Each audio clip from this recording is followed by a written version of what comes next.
दोस्तों, मेरा नाम राशिद ज़हीर है और आप देख रहे हैं मेरा न्यूज़ चैनल जिसका नाम है राशिद ज़हीर ऑफिशियल। आपसे हमेशा गुजारिश करता हूं कि बराए करम न्यूज़ 9 टीवी जो है उस पर मैं वीडियो अपलोड नहीं कर पाता हूं, अब वो ब्लॉक कर दिया गया यूट्यूब की तरफ से। आप बराए करम इस चैनल को सब्सक्राइब भी कर लें और शेयर भी कर लें। तमाम दुनिया भर की ख़बरों के साथ, ख़ास करके गज़ा और इसराइल और ट्रंप साहब का जो दौरा सऊदी अरबिया के अंदर हुआ है और गज़ा में और ईरान में क्या चल रहा है, तमाम चीज़ें लेके आपके सामने हाजिर हूँ। बड़ी ख़बर तो यह है दोस्तों कि अमेरिका का राष्ट्रपति जो है, अमेरिका के राष्ट्रपति, उनका जो दौरा सऊदी अरब में है उसमें पूरी दुनिया की निगाहें ये लगी हुई हैं कि शायद ये गज़ा को लेकर के कोई इस प्रकार का बयान दे देंगे कि या तो सीज़ फायर हो जाएगा या फिर 2 स्टेट सॉल्यूशन की जो बात चलती है वो हो जाएगी। लेकिन मोहम्मद बिन सलमान जितनी ज़्यादा बज़िद मेरे ख्याल से सीरिया पर है, इससे इतने ज़्यादा बज़िद वो गज़ा के मुद्दे पर नहीं है। क्योंकि अब तक जितनी बातें भी गज़ा के संबंध में हुई हैं, ट्रंप ने जो सऊदी की सरजमीन पर कही हैं, वो इस तरह इशारा नहीं करती हैं कि वो 2 स्टेट की तरफ कोई ऐलान करने जा रहा है। अलबत्ता ये बात अलग है कि ट्रंप का जो डेलीगेशन है और विटकॉफ वगैरह, ये इस बात पर ज़रूर लगे हुए हैं कि किसी प्रकार का सीज़ फायर का कोई मसला निकल आए। बड़ी ख़बर सऊदी अरब से ये है कि सीरिया के ऊपर जो सैंक्शन अमेरिका के लगे हुए थे उसको ट्रंप ने हटाने का ऐलान कर दिया है। और जब ये ऐलान हुआ और सऊदी अरब के अंदर ट्रंप साहब बोल रहे थे तो मोहम्मद बिन सलमान ने खड़े होकर के एविएशन दिया है। मतलब उनकी ताली बजाते बजाते वो खड़े हो गए। काश किसी और के सामने इतना खड़ा हो जाते। दुनिया वहीं खड़ी होने जाती है, सामने बैतुल्ला के सामने खड़े होने जाते हैं ना। लोग जब पूछेंगे मेरी बर्बादी का हाल, लोग जब मुझसे पूछेंगे मेरी बर्बादी का हाल, तेरे दर के सामने आकर खड़ा हो जाऊंगा। तो वो दर जो दुनिया तरसती है, काश वहाँ खड़े हो जाते। खैर, बहरहाल सीरिया के मद्देनज़र दोस्तों बहुत बड़ी ख़बर है। और सीरिया आने वाले वक्त में, मैं आपको कल भी या परसों इशारा भी दे चुका था कि कुछ इस प्रकार की जब ज़मीन बनेगी, जब ये तमाम बिसात बिछेगी, तो सूर्या कहा जाता था उस ज़माने में। तो उस सूर्या का जो है, सीरिया का ये जब मामला है वो बनागा, अल्लाह के नबी की हदीस भी है। खैर, ये खबर तो सीरिया के मद्देनज़र है। मोहम्मद बिन सलमान ने आकर के कहा। अब बात यह है दोस्तों कि सीरिया के जो राष्ट्रपति हैं फ़िलहाल, अल शरा साहब, वो रियाद में उतर भी गए हैं। जब मैं आपको ख़बर सुना रहा हूँ, ये फ़जर का नमाज का वक्त है, मतलब फ़जर का नमाज का वक्त हो चुका है, वो वहाँ पहुँच चुके हैं। और आज जब मेरी आप खबर सुन रहे होंगे तब तक सीरिया के जो राष्ट्रपति अल शरा हैं उनसे ट्रंप की मुलाकात हो जाएगी, ऐसा सूत्र बताते हैं। चलिए सऊदी अरब से आगे बढ़ें। अब बात है गज़ा की। गज़ा के अंदर एक हॉस्पिटल पे, तो कल आपको मालूम होगा, एक नया हॉस्पिटल पे बमबारी कर दी है नेतन्याहू ने और वहाँ 20 या 30 लोगों के शहीद होने की खबर है। उसका कहना यह है कि इस अस्पताल के नीचे दरअसल याह्या सिनवार के जो भाई हैं, मोहम्मद सिनवार, उनको मार दिया गया है। उसका कहना यह है, हालांकि कोई रिपोर्ट नहीं आई है, लेकिन उसका कहना यह है कि इसके नीचे टनल्स बना रखी थी, लिहाजा हम जो है रुकेंगे नहीं। नेतन्याहू ने बिल्कुल खुलेआम कह दिया कि मैं किसी भी चीज़ के रुकने वाला हूँ नहीं और मैं अपना पूरा का पूरा फुल फ्लैश गाज़ा के अंदर नरसंहार करते हुए पूरी गाज़ा पर कब्जा कर लूँगा। ये उसका खुला कहना है। और बल्कि वो कह रहा है कि मैं पूरी की पूरी सेनाएं उतार दूंगा और उसका तेज़ी से वहाँ पे हमले चल भी रहे हैं। यानी कि ट्रंप साहब मिडिल ईस्ट में क्या है, गज़ा के अंदर मुसलमानों पर, बेकसूर लोगों पर जुल्म सितम ढाए जा रहे हैं। एक खबर बड़ी ये भी है कि यमन की तरफ से एक ऐसा मिसाइल, बैलिस्टिक मिसाइल मारा गया है कि बैन गोरियन के अंदर भगदड़ मच गई है और वहाँ आसपास जाके वो गिरा है और बहुत बुरे हालात हैं। इसराइल छटपटाया हुआ है। यमन के ऊपर कोई जो है कंट्रोल नहीं हो पा रहा है। इसके अलावा खबरें दरअसल टर्की से भी हैं और बाकी जगहों से भी हैं। दोस्तों, मैं भूमिका थोड़ी लंबी बांध देता हूँ, जो मुझे याद आता रहता है। कुछ खबरें मैं आपको दिखाना शुरू करता हूँ, आप मेरे साथ बने रहिएगा। कुछ इंपॉर्टेंट खबरें आती हैं तो मैं दिखाता हूँ। एक खबर देख लीजिए। इसराइल के जो प्राइम मिनिस्टर बेंजामिन नेतन्याहू है, इसने कहा कि there will be no scenario in which we stop the war. कोई भी संभावना ऐसी नहीं है कि हम वॉर को स्टॉप कर दें। ये वार बताता उस नरसंहार को। Adding even if Hamas release, अगर हमास और एडिशनल इसराइली प्रिजनर्स छोड़ भी देगा तब भी IDF जो है ऑपरेशन गाज़ा विल कंटिन्यू। जो गाज़ा का जो ऑपरेशन है जुल्म सितम का, वो बाकी रहेगा। Trump will meet Syrian president Ahmed al Sharaa in Riyadh tomorrow, यानी कि आज। According to inform to will discuss US investment in Syria. ये बात मैं आपको बता ही चुका हूँ कि सीरिया के अंदर मिनरल्स की तमाम बातों को इस तरह वो कह चुका है। ये खबर देख लीजिए। मैं अभी फ़िलहाल अगर स्क्रीनशॉट ना लगा पाऊँ तो दोस्तों मैं तमाम स्क्रीनशॉट शाम को लगवा देता हूँ, आप देख लिया कीजिएगा। इसराइल की डिफेंस के जो फोर्सेस हैं उसने अनाउंस किया कि मिसाइल जो है उसको इंटरसेप्ट कर लिया है जो यमन की तरफ से आया था बेन गोरियन पर। प्रेसिडेंट डोनाल्ड ट्रंप ने कहा इट्स माई फेरवेंट होप, मेरी ये उम्मीद है कि wish even my dream the Saudi Arabia will soon joining the Abraham accord. Abraham accord को सऊदी अरेबिया किसी प्रकार से ज्वाइन कर ले, उसका कह रहा है ये मेरी अंदर से ख्वाहिश है, but they will do it in their on time, वो कर लेगा जब उसको अच्छा लगेगा, ये उसने कहा है। प्रेसिडेंट ट्रंप ने जो है वो अपना, चलिए तो खैर दूसरी खबर है, एक खबर मैं और दिखा देता हूँ। Trump has decided not to rename Persian Gulf का जो नाम अरेबियन गल्फ रखने की बात की जा रही थी। ईरान बहुत सख्ती से पेश आता हुआ नज़र आ रहा, बताऊंगा अभी आपको। तो उन्होंने उसको जो है थोड़ा सा थ्रेट कर दिया, वो पीछे हट गए। CNN की खबर है कि अभी वो सऊदी गल्फ के नाम से, अरेबियन गल्फ के नाम से नहीं जाना जाएगा। सायरन बच चुके हैं, गज़ा की तरफ से भी रॉकेट मारे गए हैं दोस्तों एशकलॉन के अंदर, और सैद रोड एक जगह है वहाँ से हमास के लोगों ने किया है ये काम। मिसाइल इंटरसेप्टेड सऊदी अरेबिया, एक सऊदी अरेबिया पर भी मिसाइल आ रहा था। देखिए ट्रंप वहाँ पर इस वक्त मौजूद है। यमन की तरफ से लोगों का कहना है जोलानी हैज़ लैंडेड इन रियाद। एक खबर मैं आपको और दिखाता हूँ दोस्तों, एक अखबार की खबर आई जो हूती पर जो तमाम हमले किए हैं अमेरिका ने, इसके बारे में ग्रेटेस्ट मिलिट्री बजट बनाया गया है और उसमें कहा गया था कि किसी प्रकार से जो है यमन को हम कर लेंगे किसी तरीके से काबू। तो इसके बारे में एक पूरी डिटेल आई है कि अमेरिका ने क्या गंवाया गया है। 30 मिलियन का ईच जो उसका वो था रैपिड ड्रोन, उसको गिरा, मतलब एक लंबी खबर है। अमेरिका के अखबार ने कहा कि अमेरिका दरअसल यमन पर पूरी तरह से फतेह नहीं कर पाया, भले वो बताए उसका नुकसान ज़्यादा था। अब निकलती हैं, जब युद्ध हो जाता है उसके बाद काफ़ी ज़्यादा रिविलेशन होते हैं। Trump when asked if military action against Iran, Trump से पूछा गया कि अगर ईरान के ऊपर, आपके ऊपर जो है हमला करेंगे, अगर आप वो आपकी बात नहीं मानते हैं, तो उसने कहा मैं ऐसा नहीं सोच रहा हूँ अभी फ़िलहाल, और मैं सोचता हूँ कि एक डील हो जाएगी और we are going to make a deal, I want to friends with everybody, मैं हर किसी से दोस्ती करना चाहता हूँ। US प्रेसिडेंट डोनाल्ड ट्रंप जो है ना, सऊदी मोहम्मद बिन सलमान, इन लोगों के बीच में एग्रीमेंट्स हो गए बहुत सारे। $142 बिलियन का तो हथियारों का लेन देन का मामला बना है।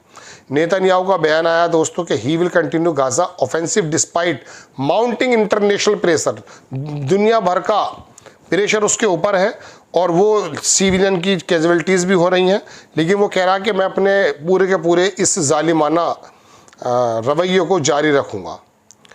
जापान के जो डिप्टी फॉरेन मिनिस्टर हैं वो दरअसल ईरान के जो सैयद अब्बास हैं, अब इन लोगों की भी मीटिंग है, ये भी मैं आपको बताने जा रहा हूँ कि क्या वजह है, क्यों जुड़ रहे हैं ये लोग। आपको याद होगा मैंने 2 या 3 महीने पहले खबर बताई थी अब्दुल्ला ओगलान के बारे में। ये टर्की के पास एक जजीरा है, वहाँ की जेल में कैद थे। ये PKK का एक बड़ा नेता है। आपको कल खबर मैंने बताई थी, पहले भी बताई थी कि PKK ने जो डिज़ोल्व कर दिया है, ये बहुत बड़ी जीत है, चूँकि बहुत बड़े कुर्दिश लोग जो हैं टर्की के अंदर रहते हैं। उर्दुगान ने उन लोगों को समझा दिया कि आप लोग आइए, मैंने आपको 2-2.5 महीने पहले खबर बताई थी, याद होगा आपको। वो पूरी तरह से जो है डेवलपमेंट हो चुका। Kurdish militant group PKK has disbanded and formally renounced violence, पूरी तरह से ख़त्म हो गया। 40 साल का ये पूरा का पूरा इनका एक वो था। ट्रंप अपीयर्स टू वॉक, चलिए खैर ये तो अलग खबर है। US प्रेसिडेंट डोनाल्ड ट्रंप ने कहा कि weapons deal with Saudi Arabia largest arm deal in history, इतिहास की सबसे बड़ी हम ये लोग कर रहे हैं सऊदी अरब के साथ। Trump will meet head of Syria STS, मैं आपको बता चुका हूँ वेडनेसडे यानी कि आज। ट्रंप ने कहा कि hope Saudi Arabia normalise ties with Israeli, ये भी खबर आ गई थी। इसराइली मीडिया ने बताया कि मिसाइल सायरन जो है बच चुके हैं तेल अवीव के अंदर, चूँकि मिसाइल लॉन्च मारा गया यमन की तरफ से। ये तमाम सीन हैं जो भागते हुए हैं। इसराइल सेटलर जो बेन गोरियन के एयरपोर्ट पर वो भागने लगे जब यमन का मिसाइल आकर के वहाँ गिरा है, काफ़ी नुकसान पहुँचाया, किसी के कैजुअलिटी की खबर नहीं है। ईरान के जो कमांडर हैं सलामी साहब, उन्होंने कहा कि ईरान प्रिपेयर्ड है फॉर एनी सिनेरियो, किसी भी स्थिति के लिए ईरान जो है पूरी तरह से तैयार है। We stand firm on our principle, our nation dignity must be preserved. उसने कहा हम अपनी डिग्निटी के साथ कोई समझौता नहीं होगा। Iran military power has developed 10-fold since last year, हमने बड़ी मेहनतें की हैं। ईरान की तरफ से अब धीरे धीरे बातें आएंगी दोस्तों निकल के, जो मैंने आपको बताया। अल-कुद्स जिसके बारे में मैंने कहा कि उन्होंने जो है टारगेट किया अश्कलॉन पर, एक खबर दे, ये पूरी वो जगह है कि Israeli military will enter Gaza will full force in coming days. आने वाले दिनों में पूरी तरीके से जो है इसराइल की मिलिट्री एंटर कर जाएगी, नेतन्याहू का कहना है ये। Will force coming days in complete ongoing offensive in besieged territory defeat Palestinian resistant. अब ये होगा नहीं होगा, लेकिन कत्लो गारत की बात है, लेकिन जब ये ज़मीन पर आ जाएंगे तो हमास के लोगों को भी अपनी बात कहने का मौका मिलेगा, ये करने का मौका मिलेगा। ये तमाम वो सीन आ गए यहाँ पर हाइपरसोनिक जो मिसाइल मारा गया था बेन गुरियन पर। एक खबर और दिखा देता हूँ मैं आपको दोस्तों, ये तेहरान यूनिवर्सिटी के प्रोफेसर हैं मोहम्मद मरांडी। इन्होंने पूरा का पूरा सिनेरियो बताया कि वेस्टर्न और यूएस का जो मामला चल रहा है ईरान के साथ वो क्या है। उसने पॉइंट आउट किया है कि सऊदी जो डिफेंस मिनिस्टर है खालिद बिन सलमान, उन्होंने अभी तेहरान आकर मुलाकात की थी और अरागची साहब जो हैं वो रियाद गए थे दोहा में। उन्होंने कहा वेरी पॉजिटिव बातें निकल करके आई थी दोनों के बीच में। इस इंटरव्यू में उन्होंने ये बताया है कि विल नेवर कंप्रोमाइज, ईरान कभी कंप्रोमाइज़ नहीं करेगा अपनी सोवरेनिटी के साथ, फुल प्रिपेयर्ड है वो रिस्पॉन्ड। मतलब वो जो कहा जा रहा है ना कि साहब एनरिचमेंट ख़त्म कर दिया जाए और जो न्यूक्लियर की जो ताकत है वो ख़त्म कर जाए, ईरान इससे पीछे हट गया, वो अपनी जगह पर खड़ा है। इनके बात का मतलब ये है। ये लगभग 600 बिलियन का सऊदी इन्वेस्ट की पहली बात कह दी थी। ये दरअसल पैसे कमाने आए ट्रम्प साहब। इन्होंने बताया कि सऊदी कहाँ कहाँ पैसे लगाएगा, 600 बिलियन 400 बिलियन यूएई लगा रहा है, 1.5-2 ट्रिलियन का करीब पैसा लग रहा है सऊदी अरब का। देखते हैं बदल तो ना जाए ट्रम्प आने वाले समय में। खबर देख लीजिए दोस्तों, ये अलमायादीन की खबर है। इन्होंने कहा कि एडन अलेक्जेंडर की जो रिलीज़ हुई है, जो मैंने आपको कल बताया था, उसके बारे में बड़ी लंबी खबर है कि यूनिवर्सिटी के जो थे चांसलर, उन्होंने मुलाकात कराई है अमेरिका के जो बॉयलर हैं, और फिर उसमें यासर अराफात की वाइफ का भी नाम आ रहा है। उन्होंने कहा ये फरवरी से बात चल रही थी, इसे बहुत बड़ी खबर बना दिया गया है बहरहाल। लेकिन बहरहाल इतनी बात यह है कि हमास के और अमेरिका के जो ताल्लुकात हुए, इससे नेतन्याहू और इसराइल बहुत ज़्यादा हतप्रभ है, बहुत परेशान है। और ये बात भी मान लीजिए कि अब अमेरिका शायद उस तरह से मदद ना कर पाए इसराइल की जैसा कि पहले करता था। मैं नहीं कह रहा हूँ कि उसकी मदद नहीं होगी, अमेरिका के अंदर जो यहूदी लॉबी है वो लगी रहती है, लेकिन ट्रम्प जिस प्रकार के जहन का आदमी है, मुझे लगता है कि शायद वो काम बन जाए। अब ये अगर इसराइल के साथ अमेरिका खड़ा नहीं होगा, और वाकई नहीं होगा, अगर नहीं हुआ तो फिर ये कुछ नहीं कर पाएगा, अभी भी नहीं कर पाया है। रेसिस्टेंस की तरफ से बात आई है, वही बात कि leader was present the site of the massacring result from the Israeli occupation. ये यूरोपियन हॉस्पिटल है जो मैंने बताया, ताज़ा हमला किया है, वहाँ 20 से 30 लोगों को मार दिया गया है दोस्तों। अब अलमायादीन के जो कॉरेस्पॉन्डेंट है गाज़ा के, उन्होंने बताया कि नंबर ऑफ द जो शहीदियों के यूरोपियन हॉस्पिटल में वो 20 के करीब पहुँचे हैं, 20 से ज़्यादा। ये अभी रात में हमला किया। यमन की आर्म फोर्स की भी वही बात आ गई है कि बेन गुरियन पर हमने हमला किया है पिछले घंटे, और वहाँ पर नुकसान की कुछ बातें हैं। ट्रंप ने कहा कि सैंक्शन जो है पूरी तरह से ख़त्म हो जाएंगे। क्राउन मोहम्मद बिन सलमान जो है और प्रेसिडेंट टर्की का जो प्रेसिडेंट है अर्दोगान, उन दोनों से मेरी बात हुई है सीरिया के मद्देनज़र। सीरिया के अंदर बशरुल असद जब से गया है तो टर्की का वहाँ बहुत ज़बरदस्त हुआ। देखिए एक बात मैं आपको और बता दूँ, ये तमाम चीज़ें तो चल रही हैं, ईरान का एक अलग वो है, टर्की का एक अलग है, सऊदी अरब का अलग है। ये तीनों ये सोचते हैं कि हम ही आने वाले वक्त में मुस्लिम उम्मा की वो क़यादत करेंगे। कभी कभी ये साथ भी आ जाते हैं, लेकिन इनके अंदर दिल में ख्वाहिश यही है जो मैं आपको बता रहा हूँ।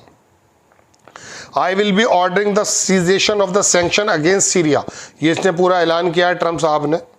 फाइनेंशियल टाइम्स ने खबर बताई है दोस्तों कि इसराइल की जो मिलिट्री है गाज़ा ब्रूटल टैक्टिस अगेंस्ट, वो कह रहे हैं कि जो गाज़ा के अंदर टैक्टिस थे ना वो वेस्ट बैंक के मद्देनज़र भी इसी तरीके से की जाएगी। और मेड इन जो कभी किसी ज़माने में अमेरिका ने बनाई थी और उसको एग्जीक्यूट किया था इसराइल ने, गाज़ाफिकेशन, इसको वेस्ट बैंक के अंदर भी गाज़ाफिकेशन, कि जो बिल्डिंगें ख़त्म करके नरसंहार किया है वो काम करने की बात ही कर रहा है।